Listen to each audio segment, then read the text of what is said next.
Hello students, मैं आप लोगों के लिए लेकर आया हूँ इलेक्ट्रोस्टैटिक्स का कुछ इंपॉर्टेंट क्वेश्चन। तो चलिए स्टार्ट करते हैं। पिछले लेक्चर में हम लोग 40 क्वेश्चन कंप्लीट कर लिए थे, क्वेश्चन नंबर 40 तक। उसके नेक्स्ट देखते हैं। तो चलिए स्टार्ट करते हैं। पहला क्वेश्चन क्या है, ध्यान से देखिए। क्वेश्चन बोल रहा है निम्नलिखित में से किस राशि का मात्रक वोल्ट प्रति मीटर होता है। यानी ये चार ऑप्शन दिया है, पूछ रहा है कि ये चारों में से निम्नलिखित में से किसका मात्रक वोल्ट प्रति मीटर होता है। तो आपको पता होना चाहिए ये विद्युत क्षेत्र जो है उसका मात्रक वोल्ट प्रति मीटर होता है। इसके पीछे रीजन क्या समझिए। आपको हम पढ़ाए थे विद्युत क्षेत्र E बराबर एक फार्मूला पढ़ाए थे -dV/dr। तो बोलो ये क्या विभवांतर है, इसका मात्रक वोल्ट होता है, और ये दूरी है, दूरी का मात्रक मीटर होता है। तो वोल्ट प्रति मात्रक किसका हो गया, आपका विद्युत क्षेत्र का। तो इसका आंसर चला गया बाबू डी नंबर। नेक्स्ट देखते हैं हम लोग क्वेश्चन नंबर 42 क्या बोल रहा है, ध्यान से देखिए। बोला निम्नलिखित में से कौन सदिश राशि है। निम्नलिखित में कौन सदिश राशि है। तो बताओ विद्युत विभव, ये तो अदिश राशि है। विद्युत क्षेत्र तीव्रता ये सदिश, क्योंकि विद्युत आवेश और आवेश पृष्ठ का पृष्ठ घनत्व ये भी क्या अदिश। इसका सिंपल सा आंसर कितना गया, बी नंबर। नेक्स्ट देखते हैं क्वेश्चन नंबर 43 बोल रहा है विद्युत तीव्रता का मात्रक है। विद्युत तीव्रता यानी विद्युत क्षेत्र तीव्रता अभी तुरंत हम लोग पढ़े थे, जस्ट इसका उल्टा पूछा था। वोल्ट प्रति मीटर किसका मात्रक है, तो उसी का उल्टा दे दिया है। इसका आंसर चला गया वोल्ट प्रति मीटर। ठीक है, नेक्स्ट देखते हैं क्वेश्चन नंबर 44 क्या बोल रहा है, ध्यान से देखिए। बोल रहा है समविभवीय पृष्ठ, समविभव पृष्ठ पर एक इलेक्ट्रॉन को एक बिंदु से दूसरे बिंदु तक विस्थापित करने में। तो आपको हम पढ़ाए होंगे, याद होगा कि अगर समविभव पृष्ठ रहे उसमें अगर कोई आवेश को एक स्थान से दूसरे स्थान तक ले जाते हैं तो उसमें विस्थापित करने में कार्य शून्य होता है। तो इसका आंसर सिंपल चला गया कौन, डी नंबर, कार्य नहीं होता है। नेक्स्ट देखते हैं क्वेश्चन नंबर 45। ये क्वेश्चन थोड़ा अच्छा क्वेश्चन है, ठीक है। इसके कुछ लेवल हम मानते हैं, इसीलिए इसको थोड़ा ध्यान से देखिएगा। यहाँ एक फार्मूला हम बताएंगे तभी हो पाएगा। ध्यान से देखो क्वेश्चन क्या बोल रहा है। बोल रहा है विराम अवस्था से, कौन अवस्था से, विराम अवस्था से 100 वोल्ट विभवांतर पर एक इलेक्ट्रॉन तथा एक अल्फा कण को त्वरित करने पर इनके संवेगों का अनुपात है। किसका अनुपात, संवेगों का अनुपात। ध्यान से देखना, संवेग का अनुपात। तो सबसे पहले ध्यान से देखना, अगर किसी भी आवेशित कण को अगर वोल्ट में रखे, विभवांतर में रखे, तो वो क्या होता है, त्वरित होता है, यानी उसके पास गति ऊर्जा बढ़ जाता है। तो गतिज ऊर्जा और संवेग के बीच सबसे पहले संबंध जानोगे तभी ये बनेगा। तो सबसे पहले अगर संबंध का बात करें तो आप पढ़े होंगे, याद करो, kinetic energy equal to P²/2m। ये आप लोग पढ़े होंगे क्लास 11 में। Kinetic energy equal to P²/2m। Kinetic energy यहाँ पर जो फार्मूला होता है वो होता है ई भी, तो इक्वल टू कितना, P²/2m। तो बोलो P² इक्वल टू कितना हो जाएगा बाबू, इसको इधर ले जाएंगे 2m ई भी, इसको इधर ले गए तो बोलो P इक्वल टू कितना हो गया, √2m ई भी। ये फार्मूला आपको याद रखना, ये फार्मूला रहेगा तभी। ये है संवेग है और ये विभवांतर, इसके भी संबंध। तो ध्यान से देखना। तो चलो हम मान लेते हैं इलेक्ट्रॉन का संवेग को Pe और अल्फा कण का संवेग को P अल्फा। तो ध्यान से देखना, √, बोलो संवेग का फार्मूला क्या है, 2m भी। तो लो 2m, m मतलब मास, मास मतलब द्रव्यमान। किसका लेना है, इलेक्ट्रॉन का संवेग, तो इलेक्ट्रॉन का लो, me यानी मास ऑफ इलेक्ट्रॉन। e मतलब चार्ज, बोलो इलेक्ट्रॉन का चार्ज कितना होता है, e ले लिए। v यानी विभवांतर, विभवांतर कितना दिया है, 100 वोल्ट, ले लो 100 बाय √। फिर फार्मूला में रखो क्या है, 2m यानी मास। किसका लेना है, अल्फा कण का, तो अल्फा कण का मास को m अल्फा नाम देते हैं। बोलो e मतलब यहाँ चार्ज है, e का मतलब क्या है, चार्ज।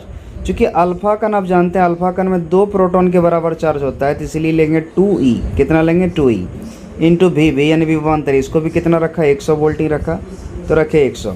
जो जो कट रहा कटाएंगे, 2 से 2 गया, e से e गया, और 100 से 100 गया। तो बोलो कितना बचा, हमारा बचा √me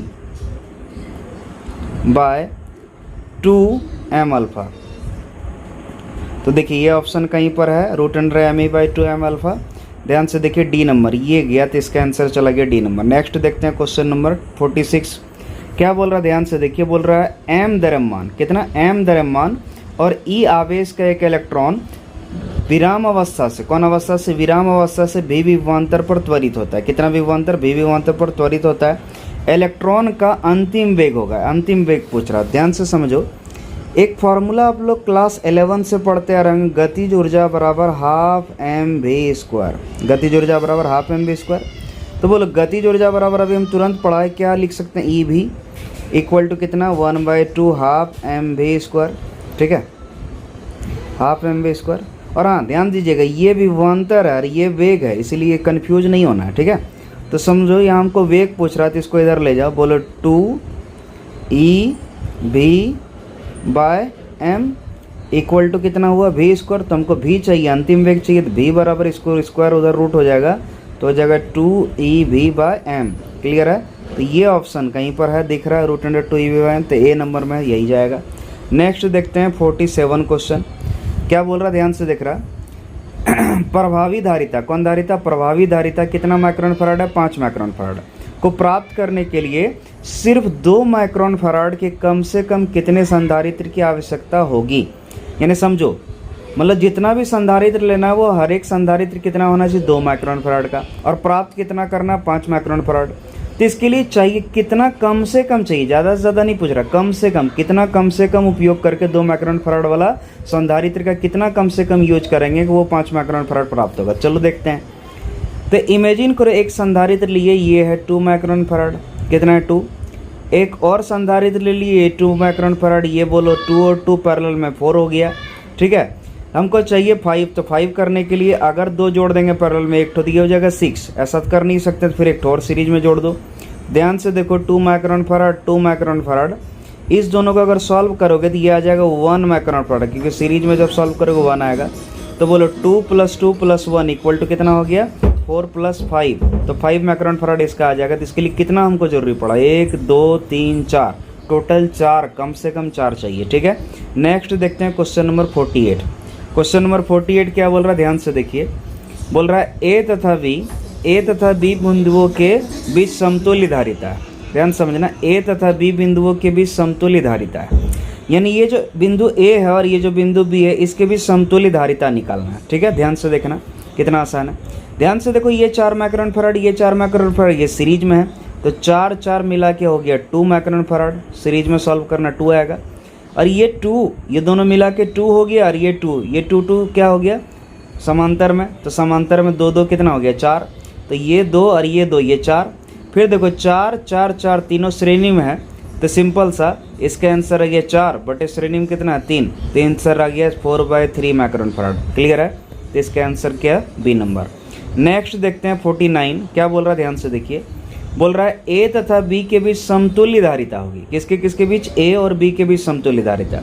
ध्यान से देखना, ये 5 है और ये क्या है 2 है, सॉरी ये 3 है, ये 2 है, तो इस दोनों को ये पैरेलल में है, तो ये 3 + 2 हो जाएगा 5 माइक्रोन फराड, और ये 5 4 सीरीज में हो गया, ठीक है। इसको नेक्स्ट हम ऐसे बना सकते हैं कि ये हो गया ये, ठीक है, ये दोनों मिला के कितना हो गया 5 माइक्रोन फराड, और ये कितना हो गया 4 माइक्रोन फराड, तो ये सीरीज में आ गया। और सीरीज में रखने पर कैसे सॉल्व करते हैं पता ही, दोनों को पहले मल्टीप्लाई करो 5 × 4, फिर दोनों को ऐड कर दो, तो बोलो कितना आएगा 20/9 माइक्रोन फराड। ऑप्शन में है कहीं, ध्यान से देखिए, ए नंबर में मिल गया, इसलिए आंसर चला गया ए। नेक्स्ट देखते हैं 50 नंबर। क्या बोल रहा है, ध्यान से देखिए। बोल रहा है परिपथ में दिखाई गई धारिता पर आवेश होगा, यानी ये जो परिपथ दिया, ये जो फिगर दिया आपको, इस फिगर में ये जो धारिता है 6 माइक्रोन फराड, इसमें कितना आवेश होगा ये निकालना है। तो सिंपल सा आवेश हम तभी निकाल पाएंगे, देखो यहाँ धारिता दिया, आवेश तभी निकाल पाएंगे जब इसका विभवांतर निकाल पाएंगे। चूँकि दिख रहा है यहाँ पर एक सेल लिया गया जिसका कितना वोल्ट है 12 वोल्ट है, इसमें 9 ओम और 3 ओम का प्रतिरोध जुड़ा है, तो आपको पता होना चाहिए जिस अनुपात में प्रतिरोध होता है उसी अनुपात में ये वोल्टेज टूटेगा। तो 9:3 में टूटेगा, तो 12 को 9:3 में तोड़ोगे तो यहाँ आ जाएगा इसका कितना 9 वोल्ट, और इसका आ जाएगा कितना 3 वोल्ट, तो 9 वोल्ट 3 वोल्ट, यानी समझ में आ गया कि इस प्रतिरोध का वोल्टेज कितना 3 वोल्ट। और ये समांतर में, और समांतर में वोल्टेज क्या रहता है सेम रहता है, आपको पता है ना समांतर में वोल्टेज क्या रहता है सेम। तो ये 3 वोल्ट है, तो इसका भी विभवांतर कितना होगा 3 वोल्ट ही होगा, इसका भी विभवांतर कितना होगा 3 वोल्ट, यानी हमको विभवांतर पता चल गया। तो बोलो Q बराबर पढ़े हैं C × V, तो बोलो C कितना है 6 और V कितना 3, तो 6 × 3 18 माइक्रोन कूलम, ठीक है, क्योंकि माइक्रोन में ही रहने दिए थे, चेंज नहीं किए थे कूलम में, इसलिए इतना 18 माइक्रोन कूलम है ऑप्शन। तो इसका आंसर गया ए। तो देखिए कितना आसान क्वेश्चन था। तो अगला दिन हम लोग मिलते हैं 51 से लेकर के 60 तक। डेली आपका 10 क्वेश्चन आएगा, और जो भी बच्चे सब्सक्राइब वगैरह नहीं किए, लाइक नहीं किए, कर दीजिएगा वीडियो को। इससे क्या होगा, मोटिवेशन मिलता है, तो डेली वीडियो लाने में अच्छा लगता है। चलिए, थैंक यू।